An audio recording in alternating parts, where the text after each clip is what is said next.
So, it's holiday. Kaya we have to pamper ourselves. Ayan. Lang, trip lang. Kailangan paminsan-minsan. Alagaan ng sarili. Kasi nagkakaedad na tayo. No. And speaking of nagkakaedad, syempre, ang pinakang main focus na natin ngayon is our retirement. Now, as aspiring retiree, early retiree actually, that's my dream. Medyo nandun pa ako sa stage kung saan I'm thinking, kailan ako mag-retire?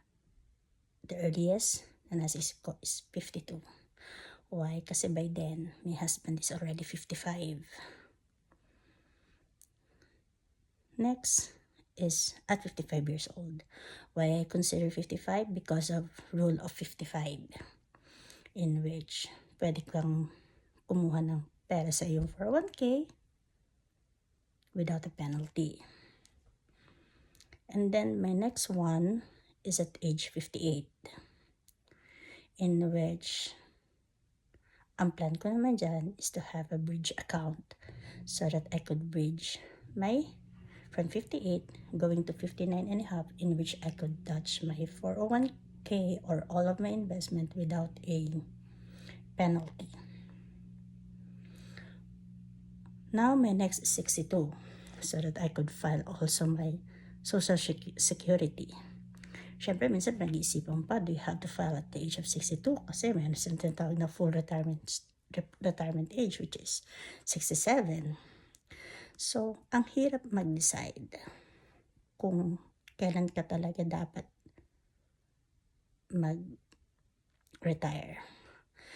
But, kaya ngayon, sa stage ko ngayon, I'm thinking, I am calculating what I'm going to have at the age of 52, 55, 58, and 62. So guys, I made my planning.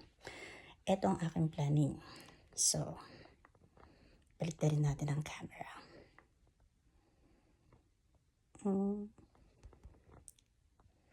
Yeah. So, yan. Kung nakikita ninyo, sa aking notebook, ayan. May ako nakalagay na age 52. Yan. Age 55.